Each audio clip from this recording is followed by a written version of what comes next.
Okay, good evening. So now let's start with the fifth lecture of cloud computing and virtualization.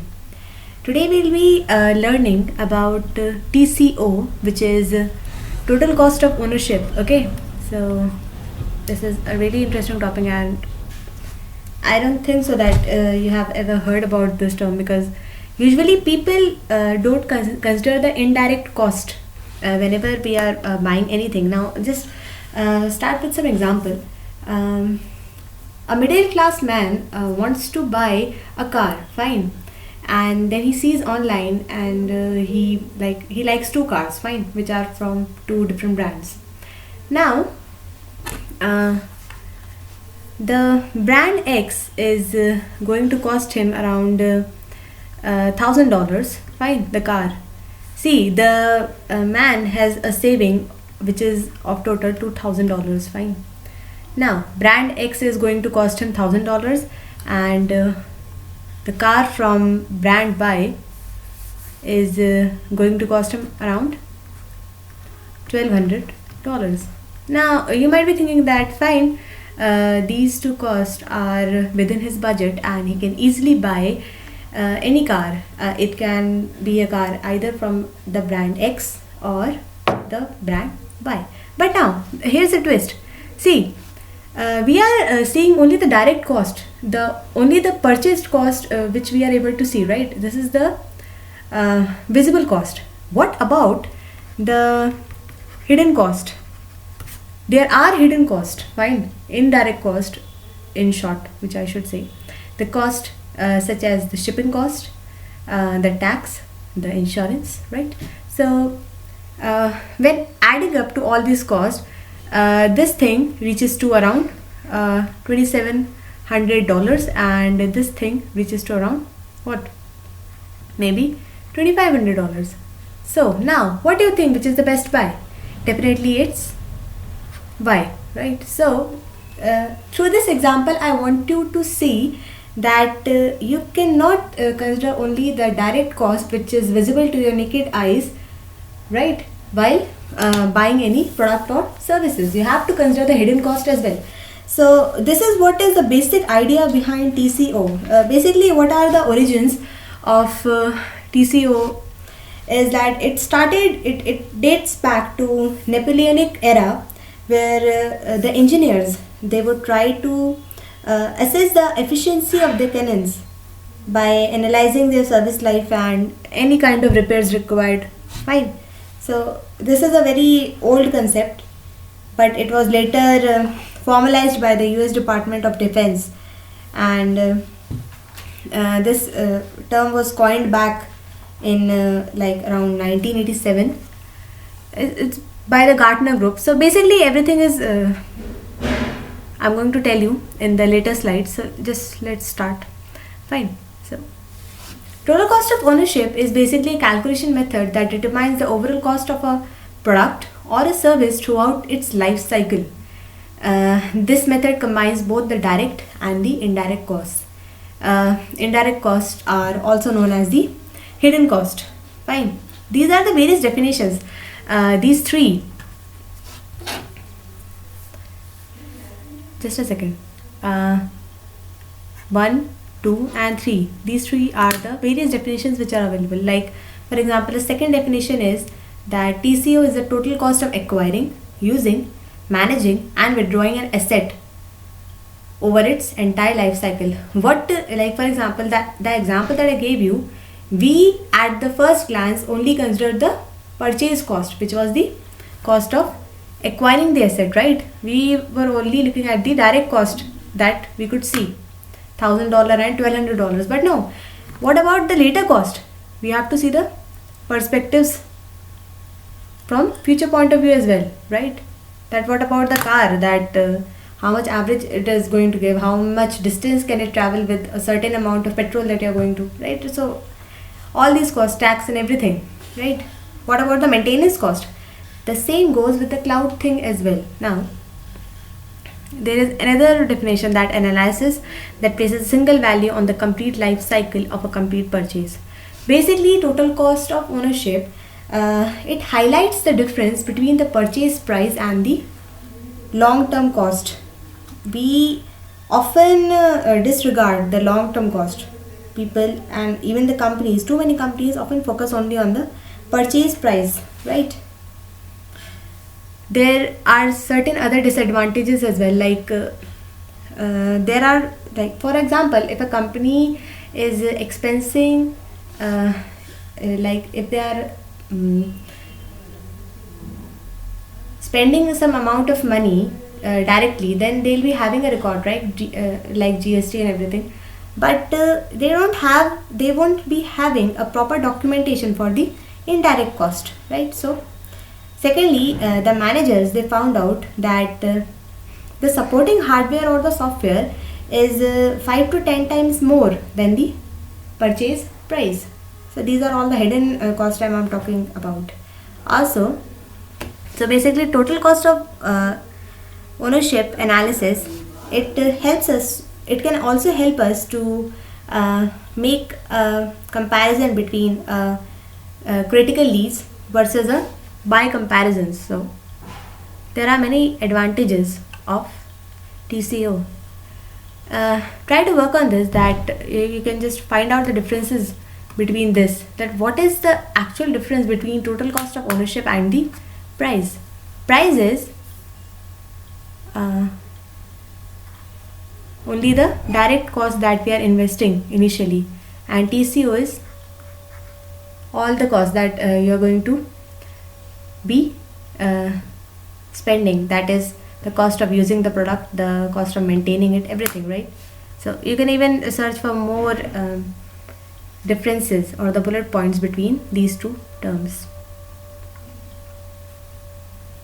It's written here that it's believed that the total cost of ownership was introduced by the Gartner Group in the year 1987, and yeah, it was coined by them only. So okay, coming to the key components. So basically, when you will be reading about TCO, you are going to come across many key components. Some say, or some internet sites or some research papers would quote that there are 3 key components, which are these.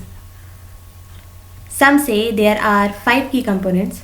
Some say even there are 9 key components. So majorly, I would be focusing on the 5 key components of TCO.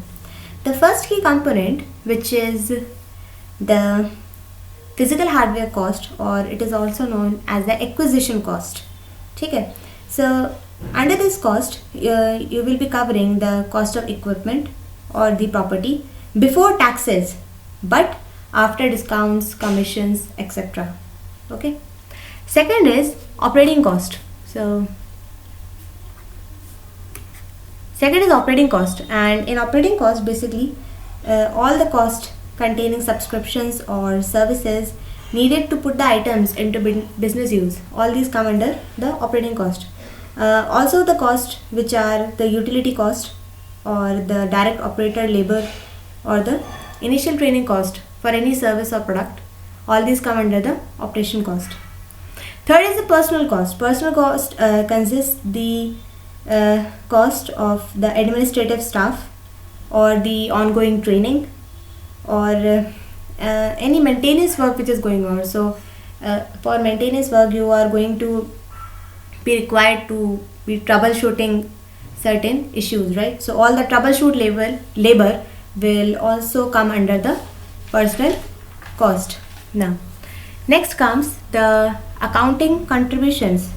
So accounting contributions consist of the revenue flow or the increment in savings. Fine, all these costs come under accounting contributions. The last cost is the cost of safety.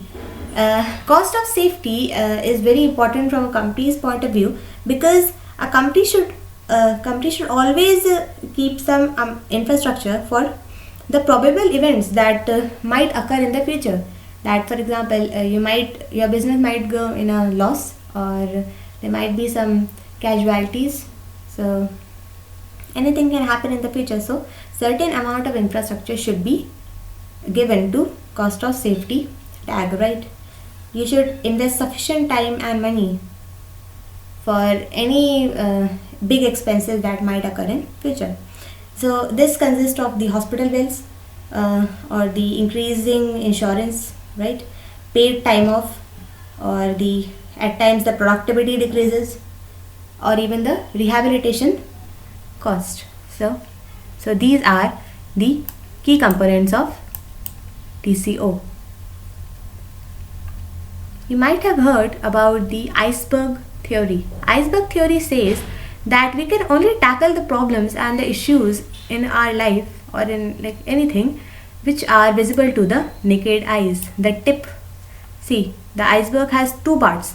First part is visible to the naked eye and the second part is hidden under the sea. So this iceberg stands strong because of the strong foundation it is having. So you cannot just win the situation by fighting with the first part which is visible to the eyes. You have to tackle this part as well. So this is what I was saying, that when you are having a server, initially you are going to set up the server. So the cost of software plus the setup of the server will cost you the money, right? This is the direct cost, the purchase price which is available. Fine. Now these are the hidden costs which usually companies or the people they neglect. Hidden costs include the customization cost plus the implementation cost, customer support cost, training cost. You even need the maintenance cost, right? So these are all the hidden costs. What are the benefits of the cloud? There is only one cost, which is subscription cost. Subscription cost is going to cover all these hidden costs, right? So this is one of the benefits of cloud. Just to clear up your stats, that only 15% of the cost goes to direct cost or the purchase cost, which is visible to us, right? Which is the startup cost. Purchase and installation comes under the visible cost, but 85% of the cost is hidden from the company or the user. That is the reason that most of the companies today are investing a lot on the TCO projects. They are really investing a lot. They are calculating, they are estimating properly, firstly, that what are the hidden costs that we are going to tackle while establishing our company, right? And based on that estimate, they think about that whether this deal is profitable or not, or they should switch. They should think about switching to a cloud business or something, anything. So TCO is actually playing a very major role in today's world. Even these hidden costs, you can see it, that all the maintenance, labor cost, energy cost, everything comes under the TCO. You can even do it yourself. Go on Amazon, right? And Amazon AWS, and there you can go on price calculator. It is going to calculate your TCO basically, and there you can select certain things. First is you have to select the type of service that you want, and you know it very well that AWS is providing a vast umbrella of services. For example, you choose a service which is EC2. Fine. The second one, you are going to choose your region, that what is the part of the region that you're living, like it can be northeast part of the world or anything. Fine. And after that you are going to input everything that the page asks you, the virtual CPUs, the their count, how much RAM do you need, right? What about the storage area network, SAN? It can be anything. Like some people have a different storage for database, for application. I hope you're getting my point. After putting everything, like after inputting everything, they are going to give you a rough estimate. Estimate of the price, and based on that they are also going to give you suggestions that which product of AWS you can use, or how much is it going to be benefit. And I mean to say, they are going to give you a proper chart of everything, of a comparative chart they are going to provide you, fine, of everything, and even the solutions. So you can go and try right now the price calculator, which is provided freely by AWS, so you'll understand about it more. So I'll end my lecture here. I hope this lecture was informative. Thank you.